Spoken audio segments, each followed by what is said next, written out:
सारे जनाजे देखे, भतीजों को, भांजों को, सबको शहीद होते देखा।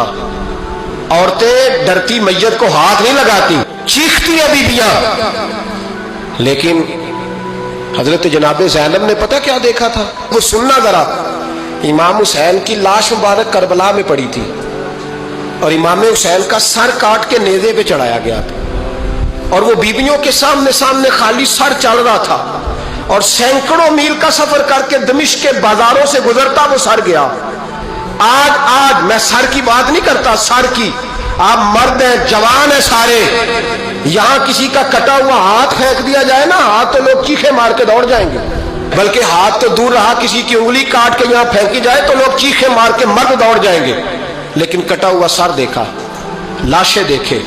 यजीद का दरबार आया, बीबी साहबा को ना ऐसे औरतों ने अपने हाले में लिया है। सैयदा ज़ैनब वहां बैठ गई, तो जब बोला ना यजीद दरबार में, कहने लगा कि देखो अल्लाह ने इज्जत वालों को इज्जत दी, माज़ अल्लाह सुम्मा माज़ अल्लाह। और मेरे मुखालिफिन का क्या असर हुआ जब उसने देखे ना, एक आदमी मजबूर है, मकहूर है, इतना लंबा सफर है, गुर्बत है, प्यास है, बीमारी है, क्या अंदाज है जब इस आलम में यजीद के दरबार में उसने गुस्ताखी की इमाम हुसैन की। यहां लोग कहते हैं किसी को कुछ ना कहो, कि क्यों ना कुछ कहें, जो सैयदना इमाम हुसैन के बारे में बात करेगा जुबानें खींचेंगे उसकी, जो सहाबा के बारे में बात करेगा हम करने देते हैं। ये क्या बात हुई, गुस्ताखी करना, बेअदबी करना, ये कौन सा दीन है? ये तो तुम बेदीनी फैला रहे हो। सुनो, जब उसने बेअदबी की तो सैयदा ज़ैनब चुप नहीं रही, बल्कि हजरत ज़ैनब बोली और खड़ी हुई और आपने तिलावत की कुरान मजीद की और आयतें पढ़ी, कहने लगी वतुइज़्ज़ु मन तशा वतुज़िल्लु मन तशा बियदिकल खैर। और आप फरमाने लगी यजीद तू कहता है तेरे मुखालिफिन पसपा हो गए, तुझे इज्जत मिली। आप फरमाने लगे ये तेरा दरबार है ना, ये तेरा सजा हुआ है ना, तेरा इस वक्त डंडा चलता है ना। फरमाने लगी चंद साल ठहर जा, तेरे ऊपर लोग लानते बरसाएंगे। और फरमाया जब जुमे पढ़े जाएंगे तो लोग मेरे हुसैन के नाम के खुतबे पढ़ेंगे। फरमाया आज ये तेरा दरबार है ना। हजरत नौमान बिन बशीर सहाबी रसूल थे, वो कहते हैं मेरे करीब एक नाबीना सहाबी बैठा था, सुनो सुनो हवाला मैं दिखाऊंगा।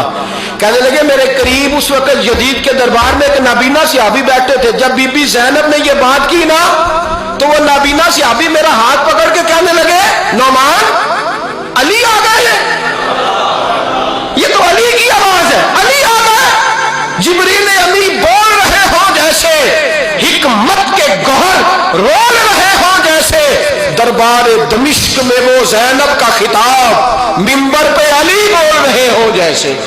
कहने लगे अली आ गए, अली, कहने लगे अली आ गए, अली, ये तो अली की आवाज है। जनाब नौमान बिन बशीर कहने लगे नहीं, अली जब बोलते थे तो बड़ा रंग होता था, अभी तो ज़ैनब खुल के बोल ही नहीं रही, अभी तो ज़ैनब सताई हुई है, अभी तो ज़ैनब जख्म खा के आई है, अभी तो ज़ैनब प्यासी है।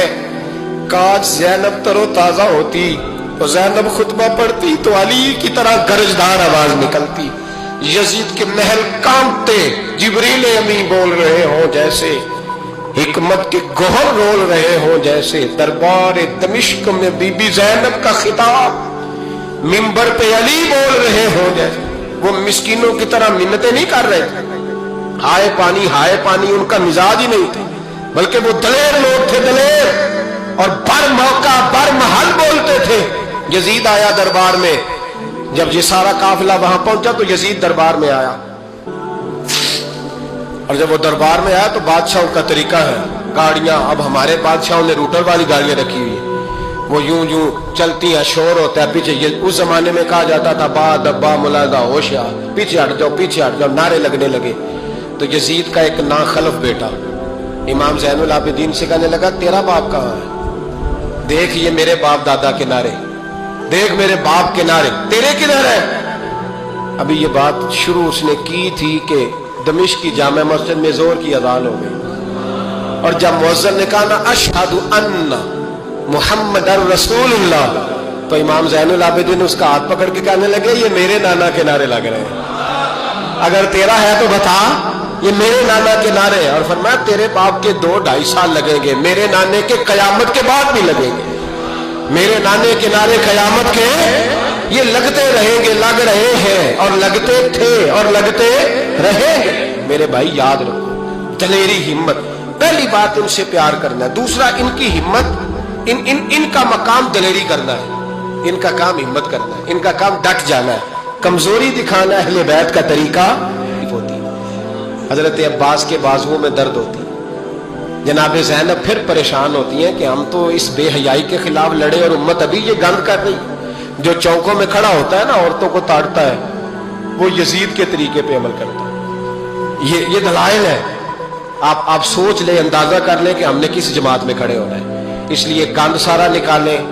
امام حسین کا ایک پیغام آج اپنانا بڑا ضروری ہے۔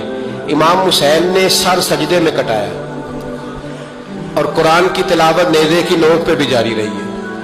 اس لیے آج کم از کم 10 نفل امام حسین کی سنت سمجھ کے ضرور پڑھیں گے انشاءاللہ۔ جنہوں نے روزہ رکھا ہے بڑا اچھا کیا ہے، چلو جو نہیں رکھ سکے پھر بھی نفلی ہے، کوئی فرض نہیں۔ کم از کم 3 دفعہ سورت یاسین کی تلاوت آج ضروری ہے امام حسین کے لیے، کریں گے انشاءاللہ تعالی۔ اگر وہ نیزے کی نوک پہ پڑھ سکتے ہیں تو آپ ان کی خاطر بھی تو پڑھ ہی سکتے ہیں نا، تو بہت ضروری کام